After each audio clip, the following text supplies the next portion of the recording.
유력자가 자의적으로 열람을 차단할 수 있고, 정정보도를 요구하는 것이 아닙니다. 차단을 합니다. 차단할 수 있고, 또 여러 가지 방법으로 기자와 언론사를 법원에 데리고 가서 5배까지 손해액을 물리게 하는 악법이 통과되었습니다. 저희들 국민의힘에서는 일반 국민들의 권리 신장을 위해서는 지금 가동되고 있는 중재위를 활발하게 가동해서 중재위원 수를 늘리고, 그리고 중재위원의 역량을 강화해서, 그리고 중재위원회에서 2019년에 내부 규정을 만들고 있는 손해액을 상향 조정하는 의견을 반영해서 언론중재위원회의 활성화를 바라고, 열람 차단 그리고 징벌적 손해배상제도에 대해서는 그동안 쭉 반대를 해왔습니다. 그럼에도 불구하고 여당은 징벌적 손해배상제도에 대해서 여러 번 회의를 할 때마다 규정을 바꾸고, 그 다음에 차단 방식과 차단의 범위에 대해서도 여러 번 변경을 해오면서 급조되는 양상을 보여왔습니다. 그런데 어제 여당은 소위 자기들만이 이야기하는 안건조정위원회를 만들어가지고 이것을 안건조정을 했다고 합니다. 1시간 만에. 저희들은 국민의힘에서는 어제 개최된 회의는 불법이고 근거가 없다고 이야기하고 있습니다. 왜냐하면 국회법 제57조에 의하면 국회 선진화를 하기 위해서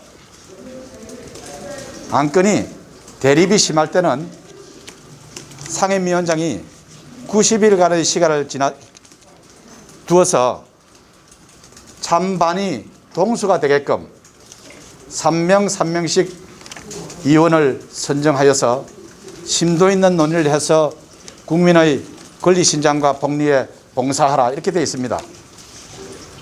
그럼에도 불구하고 도종환 상임위원장은 저 국민의힘 간사가 국민의힘에서 3명을 추천했습니다. 추천했는데 전화로 일방적으로 비교섭 단체 사람을 넣는 게 관례라, 이렇게 이야기했습니다. 그런 조항은 국회법 57조에 있지 않습니다. 실수한 거죠. 그리고 나서 저희 의원 3명 추천자 중에서 1명을 배제하고 2명을 넣고, 그 다음에 여당 3명에다가 열린민주당의 김의겸 의원을 넣어서 실질적으로 4대2의 구성 요소를 갖추고 안건 조정회의를 열겠다고 통보해 왔습니다. 그 통보의 문제점은 특히 2가지입니다. 첫째, 열린민주당의 김의겸 의원은 이 법안의 성안 과정에서 더불어민주당과 같이 작업을 해왔으며, 지난 목요일 날 오후에 자기들의 수정안을 만들 때도 박정 간사가 소개하고 김의겸 의원이 발표할 정도로 이 법의 악법을 만드는 데 가장 앞서온 사람 중에 한 사람입니다. 그런 사람을 안건조정위원회에 넣는다는 것은 아무리 이해를 하려고 하더라도 법의 형식적 조건에도 맞지 않고 본질적인 취지에도 맞지 않습니다. 그렇기 때문에 저희들은 이것이 불법이라고 인정하고 있습니다. 2번째, 여러분들께서 다 아시는 바와 같이 이 법은 많은 국민들의 권익에 영향을 주고 여러 언론인 여러분의 활동에 제약을 주기 때문에 중계와 공개를 원칙으로 하려고 했습니다. 그걸 하지 않으려고 합니다. 그래서 전번 소위에서도 중계가 안 됐고요. 어제도 중계가 대단히 어려웠습니다. 이 2가지 문제가 해결되지 않기 때문에 저는 임시사회자로서 어제 열렸던 안건조정위원회는 근거가 없이 열렸다, 이렇게 보고 있습니다. 어제 그런데 회의를 또 했는데 50분 정도 회의를 했습니다. 여당끼리 자기들끼리 했는데 또 법안에 수정이 왔어요. 상당히 중대한 부분에 수정이 왔습니다. 이렇게 급조를 하고 있습니다.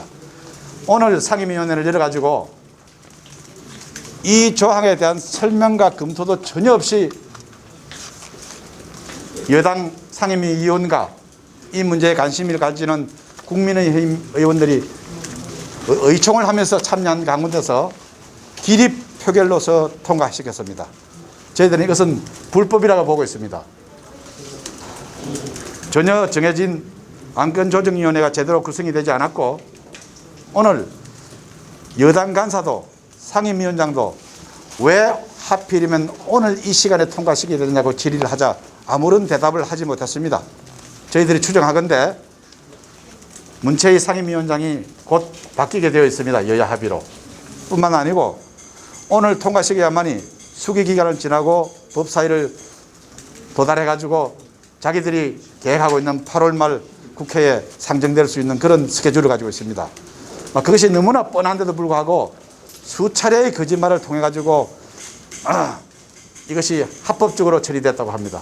그래서 저희들은 여러 언론, 민주 언론인 여러분과 또 수많은 국민들과 더불어 민주당의 이 기자들의 펜대를 꺾는 악법, 언론의 재갈을 물리는 악법, 언론을 악마로 보는 이 악법에 저항하고자 합니다. 여러분께서도 많이 도와주시기 바랍니다. 이상입니다. 어제 그러니까 민주당 그 단독으로 안건조정위원회를 통해서 일부 수정은 있었습니다만은 당초 우리가 예측한 대로 저번 주 목요일 날 전체회의를 하기로 했다가 일방적으로 또 취소하고 자기들끼리 언론 해조 사단체하고 비공개 간담회 후에 일부 고쳤고 또 그 이후에 어제 안건조정위원회에서 이렇게 일부 수정이 있었습니다만은 우리가 일반 사람들이 다 예측한 대로 또 우리 당이 예측한 대로 신용만 그래 냈습니다. 핵심적인 독소 조항인 징벌적 손해배상, 인터넷 열람 차단 청구, 그리고 정정보도 형식이라든지 방법을 법정하는 이런 독소 조항들은 그대로 들어갔고 지역적인 내용만 일부 이렇게 수정한 데 그쳤습니다. 그렇기 때문에 앞으로 취재하는 과정에서 언론인들 같은 경우에는 심각한 제약을 받을 수 있는 여러 가지 이제 걸림돌이 굉장히 많이 생겼습니다. 한마디로 어제 오늘 민주당의 폭거는 또 하나의 우리 의회 민주주의 사회에 의회 민주주의가 무참하게 짓밟힌 그런 역사로 기록될 것이고 우리 언론의 자유, 표현의 자유는 심각하게 훼손된 그런 날로 이렇게 또 기록이 될 겁니다. 예를 들면 고의중과실 추정이 있어가지고 허위 조작 보도는 다 고의중과실 추정되게 되어 있습니다. 이 악의를 가지고 허위 보도를 허위 사실을 이렇게 조작한 것이 고의중과실 요건이 아니고 단순한 허위 사실을 보도한 경우에도 이게 고의중과실로 이렇게 추정이 되도록 되어 있습니다. 이게 무슨 의미냐?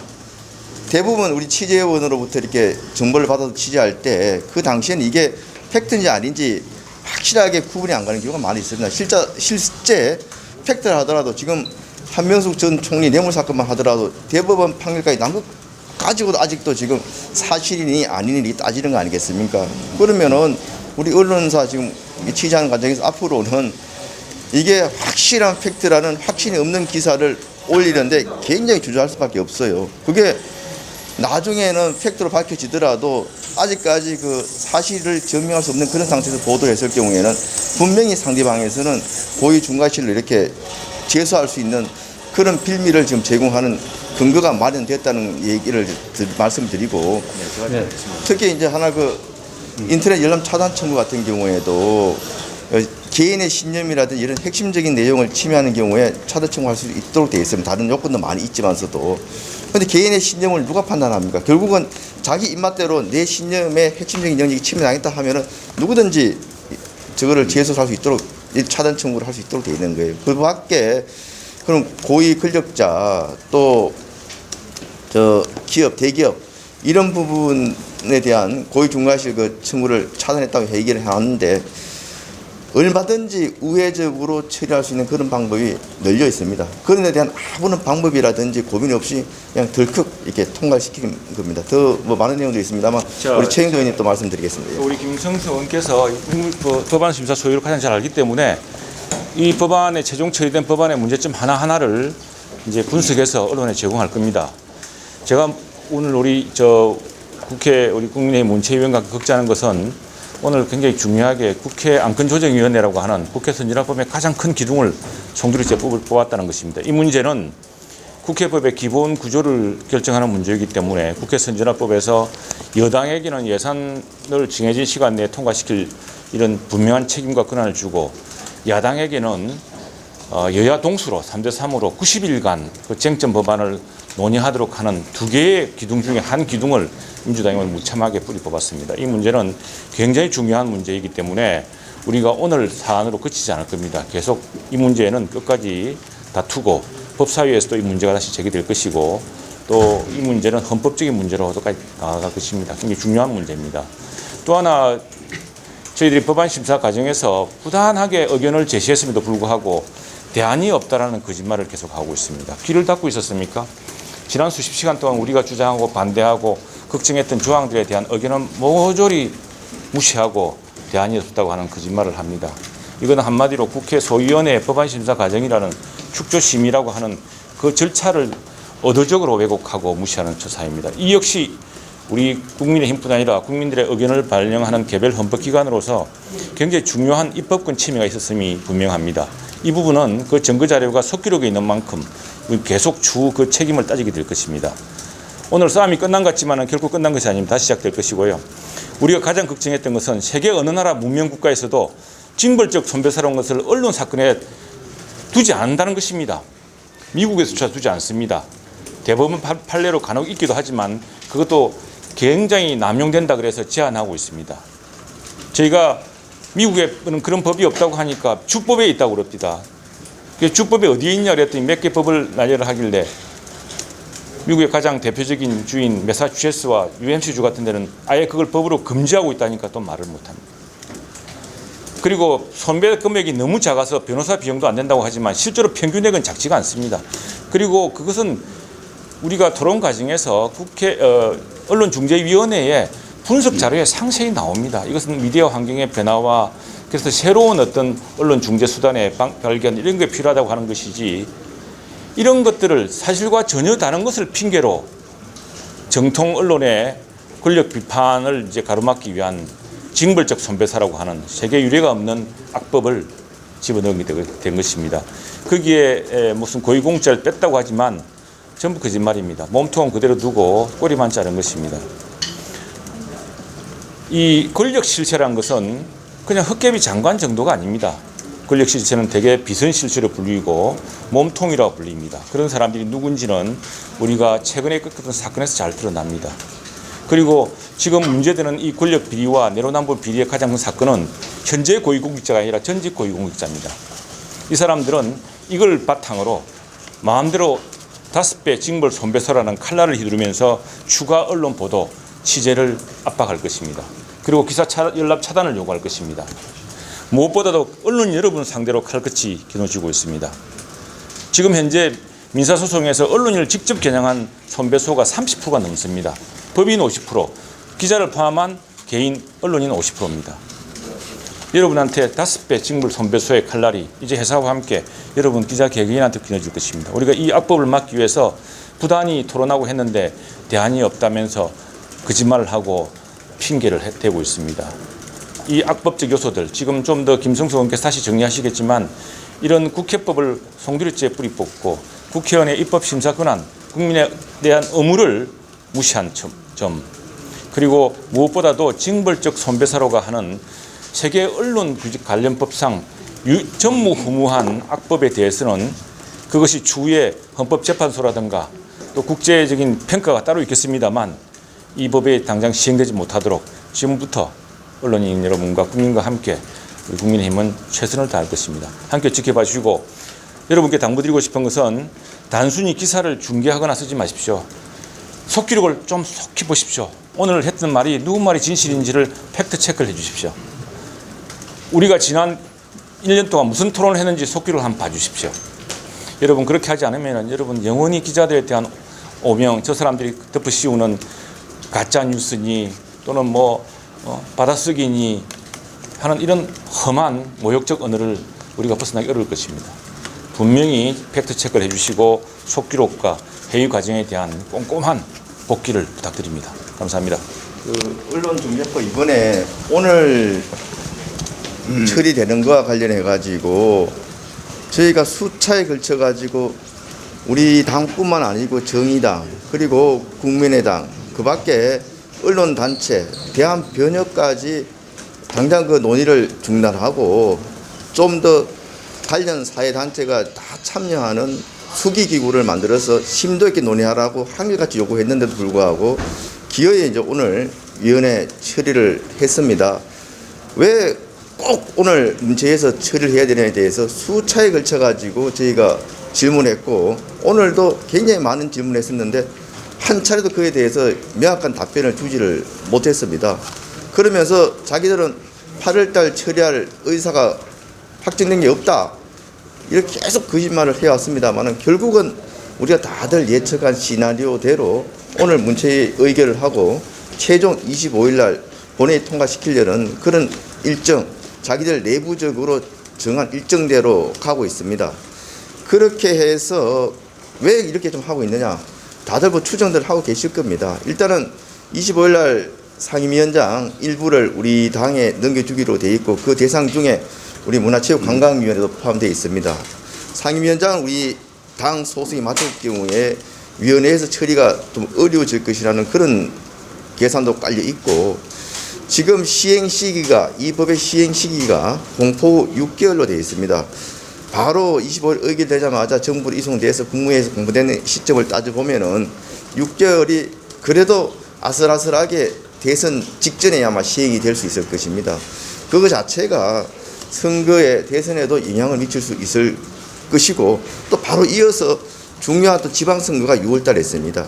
거기에도 이 법이 굉장히 심대한 영향을 미칠 수 있는 상당히 이제 권력을 가지고 있는 사람들 입장에서는 이 법을 근거로 해가지고 상당히 사회적 약자에 대해서 여러 가지 압박을 갈 수 있기 때문에 다양한 소를 제기해가지고 그때까지는 지방선거까지는 현 정부에서 좀 정권을 가지고 있는 거 아니겠습니까? 여러 가지로 이 법이 선거 과정에서도 저희는 악용될 소지가 많이 있다. 또 그런 의도가 또 깔려 있는 거 아니냐 하는 의구심을 또 버리지 않을 수가 없습니다. 거기에 대한 우려도 상당히 크다는 말씀을 드립니다. 혹시 추가적인 됐죠? 그동안 저 취재해 주셔서 감사합니다. 네? 감사하고 또 추가적인 게 있으면 전화 주세요. 이제 그동안에 한 이틀은 전화를 잘 못 받았어요. 힘들어서.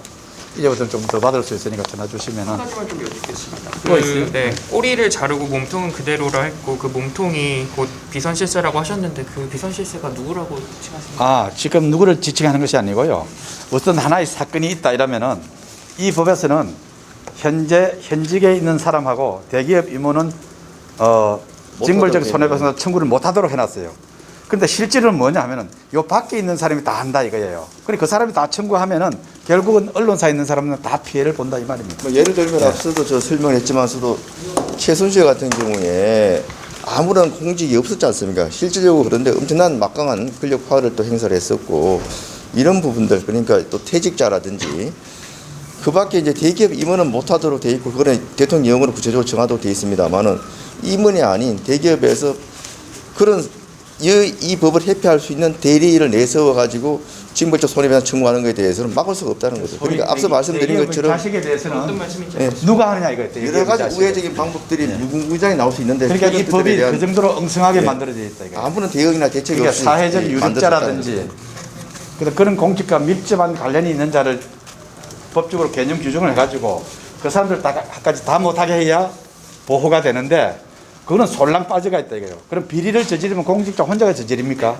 그 뒤에는 민간인들하고 다 짜여져 있잖아요. 그 사람은 무조건 청구를 할 수 있다 이겁니다. 그러니까 저희들로서는 사회적 유력자들이 언론을 괴롭히기에는 굉장히 쉬워진 법이다. 이런 결론이 나오겠습니다. 네. 네. 감사합니다.